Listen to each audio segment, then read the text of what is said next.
Siz birinchi marta zalga chiqdingiz va bilmaysiz qaysi mashqlarni bajarishni. Men sizlarga shuni qisqacha qilib tushuntirib o'taman. Demak, bizda eng katta muskul guruppalari 3 ta, ya'ni ko'krak, bel va oyoq. Mana shu eng katta 3 ta muskul gruppalariga bugun men sizlarga 2 tadan 6 ta mashq ko'rsatib o'taman. Birinchi gruppamiz demak ko'krak mushaklari bo'ladi. Biz bunda jim lojnalarni skamya qilamiz. Bizda shunaqa trenajyor bo'lganligi uchun shunda bajaramiz.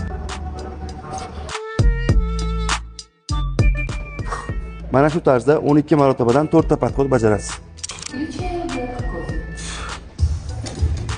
Ikkinchi mashqimiz babushka bo'ladi. Bu mashqimizni 15 marotabadan 3 podxod bajaramiz.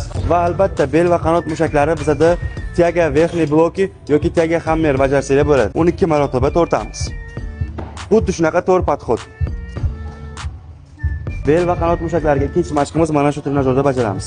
Birinchi chap qo'lga 12 marotaba. Endi o'ng qo'lga 12 marotaba. Va eng katta muskul gruppasi bu bizda oyoq. Birinchi mashqimiz VPD. O'ng tizamiz o'nroq, chap oyog'imiz chaproq bo'lishi kerak. Ikkitasi ham bunaqa bitta liniyaga to'g'ri kelib qolmasligi kerak. Va oyoqqa ikkinchi mashqimiz mana shu trenajyor yordamida bajaramiz. O'zimizga kelganda tizalarimiz ikkita yonga ochgan holda mana shundan ushlab olib 12 tadan 4 ta podxod buni ham.